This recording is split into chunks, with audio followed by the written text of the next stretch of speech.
Hoy ya es sábado, casi el penúltimo día de la velada de la Corza, esta barriada tan sevillana que está ubicada prácticamente donde estaba el antiguo paso del tren que había aquí, justamente al lado de los Majarones, que estaba en un bar, una venta que había, y además fue un cine de verano en un tiempo inmemorial. Y de todas estas cosas vamos a charlar con un entrañable amigo y además una persona a la que yo admiro, que es Pepe Núñez Asensio, que es conferenciante y además de eso es un magnífico escritor que tiene muchísimos libros en el mercado, sobre todo hablando de esa Sevilla profunda, esa Sevilla que se nos fue, esa Sevilla de los corrales, esa Sevilla de personajes singularísimos, y todo eso vamos a hablar un poco. Pepe, buenas noches. Hola, buenas noches. Bueno, todo este barrio desde la Puerta Carmona, Puerto Osario, Carretera Carmona, todo esto tiene mucha nostalgia. Claro, es desde la época, lógicamente, era muy entrañable, era muy nuestro, vivíamos y convivíamos con una armonía, a pesar de la época de escasez, vivíamos con tanta cortedad, tan tremendamente corto, que teníamos escasez de comida, de ropa, de todo, era miserable, pero bueno, ya afortunadamente pasó la época, ahora no es que estemos nadando, pero bueno, a aquella época era tremendo, ¿no? Aquello era de horror. ¿Y los cines de verano, qué recuerdo tiene de los cines de verano, de la Rayán, del Ideal? Bueno, en mi casa, en este caso, bueno, yo he dicho que yo nací en el Corral del Conde, allí en la calle Santiago, en Santa Catalina.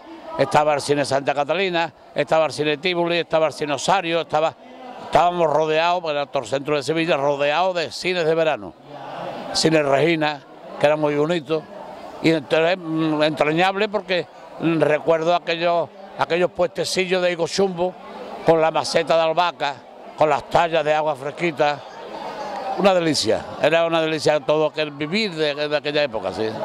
Aquello eran unos corralones grandes con albero puesto, con muchas sillas, una parte general y una parte de nevería, que era la parte donde allí se podía traer un poquito de comida, sifón. Un pescado frito, que era lo lógico, el que podía.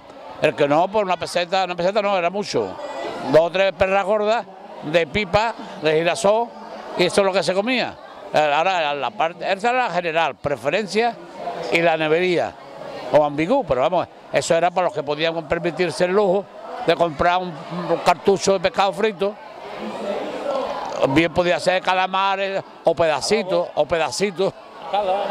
pescado de adobo, todo, pero también había pedacitos. ¿Y mijitas? Las mijitas, bueno, las mijitas eran de los pavillas, era que se lo decía los pavillas de bacalao, que mientras pasaba al perol, porque hay algunas mijitas y esas mijitas las regalaban normalmente, o se vendía incluso, costaba un real, cualquier cosa, esa, un cartucho de mijitas, que estaban riquísimas, y era el hambre que teníamos, no era otra cosa. Aquellos eran unos tiempos nostálgicos, y no solamente eso, sino yo recuerdo las primeras publicidades que se ponían con unos cristales que iban previo a lo que era la película, y entonces salía cristales Angelina, Sisi con jabón Rosil, Caturambú.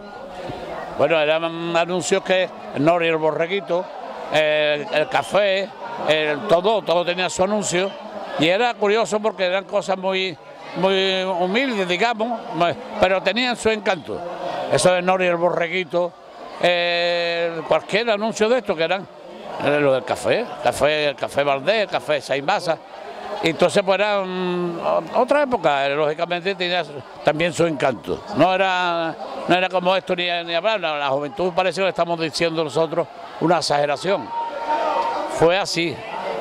Pepe, tú que has escrito mucho sobre los corrales y además has tenido la vivencia de haber nacido en el Corral del Conde, allí en la calle Santiago, donde estaba ese magnífico escultor que dejó grandes tallas para Sevilla. Todo Sebastián Santos y después su hijo, o sea, Sebastián, que de otras cosas dejó Santa Marta, con hay menos en ese paso tan grandioso. San Bernardo, Terolínea, en muchos sitios donde dejó en la impronta. Este hombre, Sebastián Santos, era peculiar porque además era uno. Sí, no, pero aparte de esto es que él era flamenco. A él le gustaba el flamenco y cantaba flamenco, sobre todo sus media granaínas, sus cosas, su guitarra, tocaba en la guitarra, cantaba flamenco, y él usaba una capa española. Él usaba una capa como consecuencia de su sevillanía, de su saber estar, y era un hombre muy agradable, y vivía allí, frente por frente del Corral del Conde. ¿Qué personaje recuerdas de aquella época, de estos que tú has escrito muchísimo? Estaba, bueno, Antoñito, ¿no? ¿Cofradía? Era Antoñito Cofradía o Antoñito Procesiones. Se no se perdía un desfile militar junto a la bandera de España o detrás de cualquier procesión.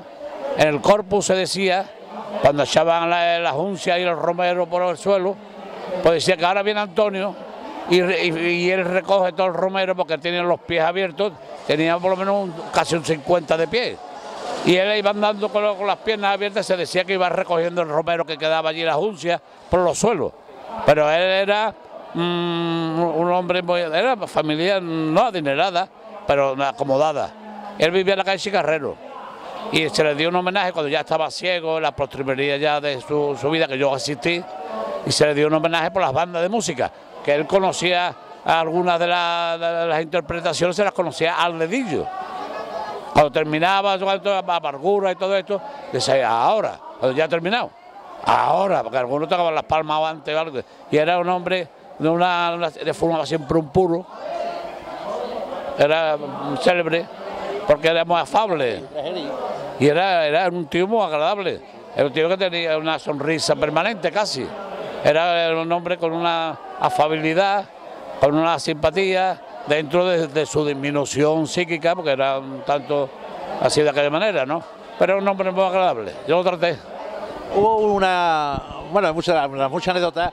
Estaba en el Ateneo dando don Torcuato Lucas de Tena una conferencia. Fue Esteban Bilbao. Esteban Bilbao fue. Esteban Bilbao, que era presidente de no sé qué del gobierno, era un alto cargo del Consejo del Congreso de los Diputados o algo de eso.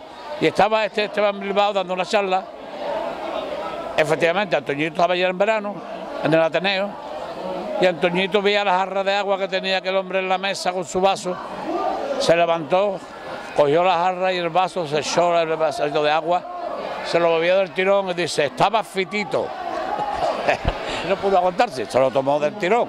Ustedes imagínense lo que es un patio de butaca lleno de personalidades y una persona del fondo yéndose directamente al orador y en ese momento cortarlo la palabra y echarse agua allí como si estuviese en su casa. Claro, y además dijo eso al final, estaba fitito.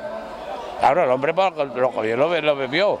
Era un maestro, mira, de la época, habla incluso de Vicente del Canasto, este hombre era de Jerez. Vino con sus hermanos, primero vendía sus cañadillas, sus cosas así de algún marisco, y luego eran cacahuetes, que lo mismo te daban, que te vendían un cacahuete por un duro, o te daban 6 paquetes por una peseta, pero bueno, el hombre tenía porque él cogió una enfermedad venérea, sífilis, galopante o algo de esto, que le trastornó. Él vivía en el Corral de las Vírgenes, en el convento de las Vírgenes, de la calle Vírgenes.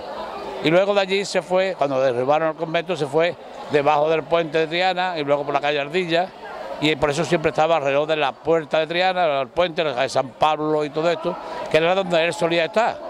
Y luego su hermano puso un puestecillo de marisco en los jardines de Murillo. Era un hombre muy entrañable, siempre con las manos puestas a modo de visera, mirando los coches. Unos dicen porque vio a su novia, a su mujer, que se fue en un coche, y otros dicen que vio a su padre que lo metieron en un coche, en un Fiat Valilla, dicen que era, que lo vieron, se lo llevaron y lo fusilaron. Esas dos versiones son las que hay, porque él miraba siempre a todos los coches con la mano puesta a forma de visera. Tengo algunas fotos de él también, tengo 3 o 4 fotos de él. Vamos a un alto al camino y continuamos.